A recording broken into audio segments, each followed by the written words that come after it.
হযরত ইব্রাহিম আলাইহিস সালাতু ওয়াস সালাম যখন আগুনে নিক্ষিপ্ত হয়েছিল, মানুষের কাছে ছিল এটা ভয়ঙ্কর মৃত্যু, কিন্তু আল্লাহর রহমত সেখানেও পৌঁছে গিয়েছিল। আর ইব্রাহিমের জন্য আগুন হয়ে গিয়েছিল আরামদায়ক এবং শীতল আর নিরাপদ। হযরতে ইউসুফ আলাইহিস সালাতু ওয়াস সালাম ছোট সময় কূপে নিক্ষিপ্ত হয়েছিলেন, পরবর্তীতে তিনি কারাগারেও আবদ্ধ হন, কিন্তু আল্লাহর রহমত সেখানেও পৌঁছে যায়। হযরত ইউনূস আলাইহিস সালাতু ওয়াস সালাম মাছের পেটে চলে গিয়েছিলেন, সেখানে ছিল তিনটা অন্ধকার, ভয়ঙ্কর অন্ধকার, সমুদ্রের অন্ধকার, মাছের অন্ধকার, আর ছিল রাতের অন্ধকার, কিন্তু আল্লাহর রহমত সেখানেও পৌঁছে গিয়েছিল, তাকেও রক্ষা করেছিলেন।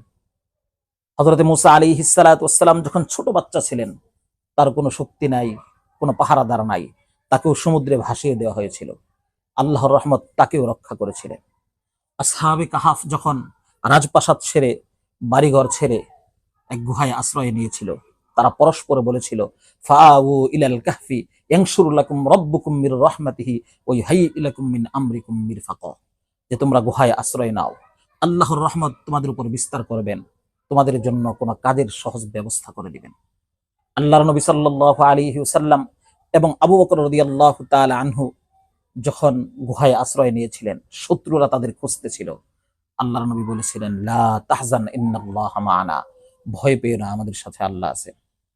বোঝা গেল আল্লাহর রহমত এমন এক জিনিস যে তা খুঁজে সে অবশ্যই পায়, আর যে আল্লাহর রহমতের দরজার চাবিগুলো সংগ্রহ করে, সে যেখানেই থাকুক, যে অবস্থায় থাকুক, আল্লাহর রহমত তার পর্যন্ত পৌঁছে যাবে।